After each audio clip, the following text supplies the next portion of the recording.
Hi everyone and welcome back to my channel and welcome to my monthly wrap-up for July. This month unfortunately wasn't as successful as some other months as far as quantity goes, but I'm still pretty happy with how the month went. Before we start, let's go over the books that I didn't get through on my physical TBR for the month. I have those sitting up here. Actually, one of them I don't even own physically. It's going to be my book club pick for the month, which was Kissed by the Gods by Katie Rogan. I was going to read this on my Kindle, and yeah, just, kind of ran out of time. I had some long books on the TBR this month. Then I also didn't finish my Mary Higgins Clark, The Cinderella Murder. I started it before the month ended, just didn't get around to finishing it, and then I also didn't read A Goddess of the River. So 3 books out of 10 that I didn't get to. Not terrible numbers, but considering I had gone 2 months hitting all of the books on my TBR, I'm a little disappointed in myself, but you know what? It happens. So first up, we'll go over some of the books that I DNF'd for the month. First up, we have Faded. I tried reading this in like my TBR takedown video, which should be out before this one, I believe. And I was trying to see if I could get myself to read through some of the series that I owned a lot of the books for already. But I was also being a little bit harsher on DNFing if I knew that I probably wasn't going to enjoy them. I got about halfway through this and just decided that I was really bored. I wasn't really enjoying it, and I didn't want to end up reading 3 more books after this one that I still wasn't going to enjoy. So we DNF'd that one, and then I also DNF'd the Vampire Diaries series. Unfortunately, I really love the show, and I was really hoping that at the very least these could be like a guilty pleasure read. I knew that the writing might be a little bit cheesy because I had read another series by this author, and that series was very cheesy, but I was willing to overlook it if it wasn't bad. And the writing between this one and the series that I read prior was definitely improved. I just didn't like the characters in here. I didn't like some of the decisions that they were making. Elena is insufferable. She has 0 motivation other than being the popular kid, and the only reason she wanted Stefan is because he was a new guy and he was unattainable. And then just the way that their romance ended up occurring, it just was so fast, very insta love. And then I read some spoilers for the second book and it just got even worse, and I was like, you know what, no, I'm not gonna put myself through that misery for 10 plus books, because I think I owned 10 and I still didn't even have the entire series. So unfortunately DNF'd that one. Jumping into some of the other books that I actually finished. First up, we have Accomplice to the Villain. This is the 3rd book in the Assistant to the Villain, I think was the first title. It's a cozy fantasy series, very reminiscent of just like a storybook type of fantasy, and I really enjoy these. I think they're really cute, they're really fun. This one was like a 3.5-star read.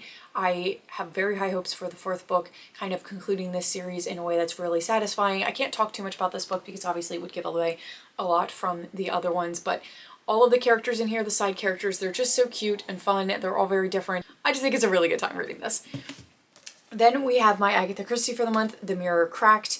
This one actually was really, really interesting. This was a Miss Marple mystery, and I typically enjoy Hercule Poirot's better, but I did enjoy this one. Like I said, I felt like the overall setup for this was really good.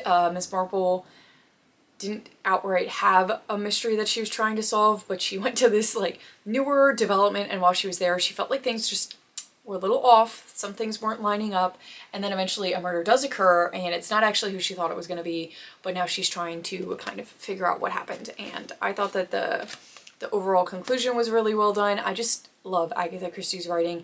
Fantastic, more cozy mystery. They're not very overly suspenseful, they're not super, super creepy, just good cozy mystery. Then we have another one that I read in that TBR takedown, which is going to be Rule. This is the only one that I actually read the entirety of it. This is a duology, the 2nd book I haven't gotten to yet, but this is following 3 sisters who find out that they are actually the children of the king who is dying. So he brings them back into the fold and tells them that one of them is going to have to replace him once he passes away, because his other actual legitimate child is no longer alive either to take over the throne. All 3 of these sisters have things that they are trying to hide, stuff that they've done that could get them in a lot of trouble, and somebody knows about it and has been threatening them, and they're trying to navigate learning the new court politics and all of that, but also unearth this mystery of who is threatening them and could ultimately unveil their secret. So I thought it was good. It's not It's definitely a YA fantasy. There's nothing super crazy in the world building in here. There's a little bit of a magic system that kind of involves like bloodletting to access powers that just kind of enhance natural abilities. But I do think it's a good, like I said, intro YA fantasy. It held my attention long enough to finish the book, which the other ones in that reading vlog hadn't done. So I am curious to see kind of where this goes in the second story. Then we have my, I think, only 5-star read for the month, and that's going to be Play Along by Liz Tomforty. This is the 4th book in the Windy City series, and I just love her characters. I love the book boyfriends, the men that she creates in these storylines, and I don't think any of them have been below a 4-star. This is my second 5-star. I think the only other one that I gave 5 stars was The Right Move.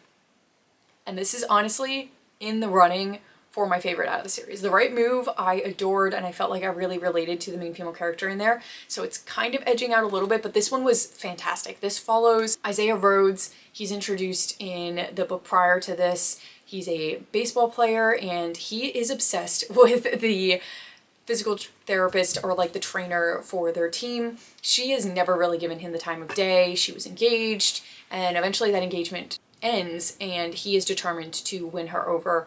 At the very beginning of the book, they are actually out in Las Vegas together. They run into each other, and through the course of those events, they end up getting married in Vegas together. And they decide to actually continue with this marriage because if they don't, Kennedy, the main female character, she could lose her job because she is now fraternized with one of the players on the team that she works for. So they are pretending to be in this marriage, although Isaiah, he does actually really love her, and he's trying to convince her that they would be good together and to actually give this marriage a legitimate chance. I loved Isaiah and just how sweet and wholesome and lover boy he was. Like he would do anything for Kennedy, and it was adorable. I love the representation in here of quite a few different things. Isaiah is colorblind, which is a very interesting rep, so you get to see him struggle with that. You get to see him struggle with some anxiety issues that he has. You get to see Kennedy trying to learn how to be okay with like physical touch and sort of expressions of love, and there was just so much growth and development that happened between these two because they were helping each other through it, and it was so moving, and I loved it. I love it every minute of it. Then we have one that I finished actually at the very end of, or like very beginning of the month, end of June, and that's The Blood Trader by Lynette Noni. This is the 3rd and final book in the Prison Healer trilogy, and I really enjoyed this. This was like a 4-star read. I appreciated the direction that we went with the plot and the characters, with the sort of twist that we got at the end of book 2. Obviously, I can't really talk about this one too much, but I feel like the writer did a really good job of acknowledging sort of the things that needed to change if new rulers were going to be put into place. Lots of shifting motivations, shifting alliances, and I think that they all made sense. They were all really well done. So yeah, like I said, can't talk too much about this one, but I did enjoy it.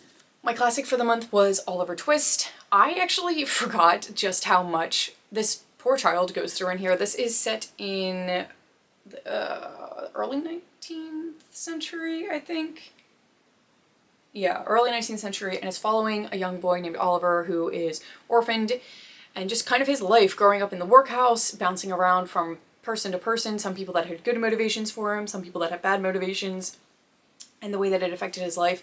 I will say that near the end, I started to feel like this storyline just got in a little bit into the realm of unbelievable with explaining his past and the way he fit in with some of the characters. I don't know, that was just kind of how I felt, but maybe it's because I just don't expect that type of story from a classic, and that could be what it was. I don't really know. But it's not a bad read. It was like a 3-star one, but it did start to feel like it dragged out just a little bit near the end.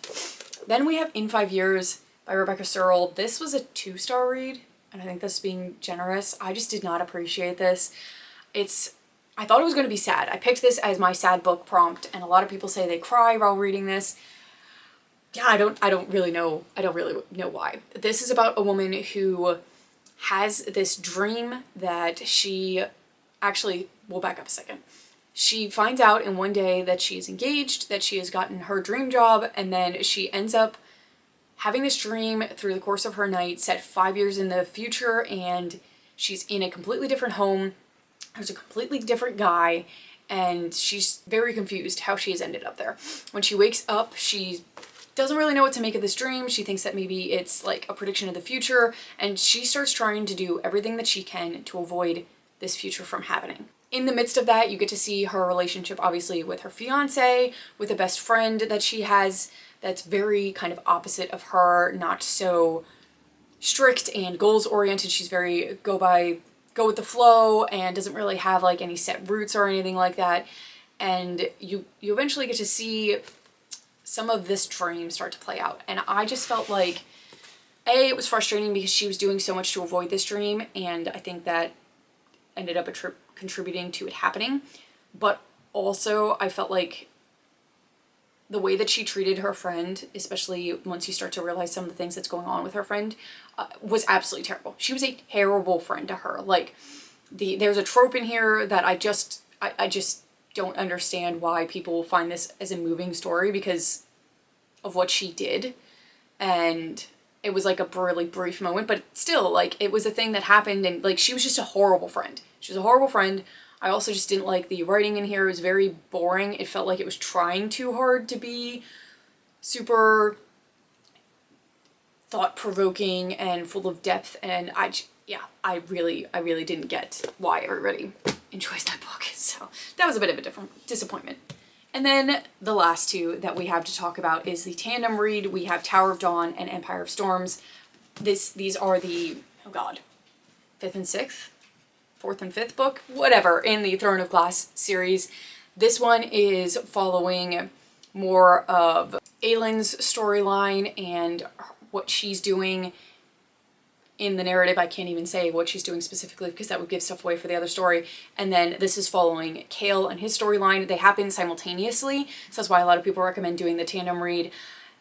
I would say most of Cale's storyline never really pops up in here, but if you do the tandem read, you'll learn things in here that are referenced very briefly in this one. Still doesn't really affect a ton, but it does kind of help. And I think getting to bounce back and forth between so many different POVs between these two books was really nice. I enjoyed seeing the new sort of setting that was brought up in this one, a lot of new characters that are introduced, and I think I actually enjoyed this one a lot more than some people. That's also because I like Cale, and a lot of people don't seem to enjoy him as a character, so that was probably part of it. But I actually give this one 4.5 stars. I gave this one 4 stars. Can't really speak too much again on those because of how far into the series we are at this point. I will say these went a little bit better for me than some of the other books in the series. I'm still not obsessed.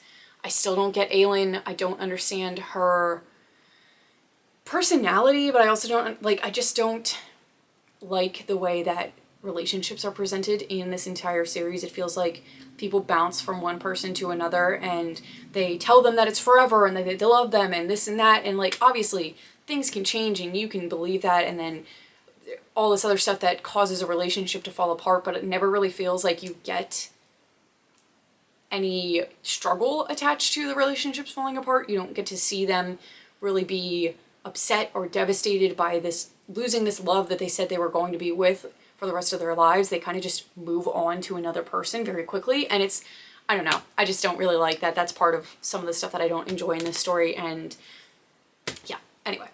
We're gonna stop with that. So those are all the books that I read in July. Like I said, not a great reading month quantity-wise, considering how many I DNF'd.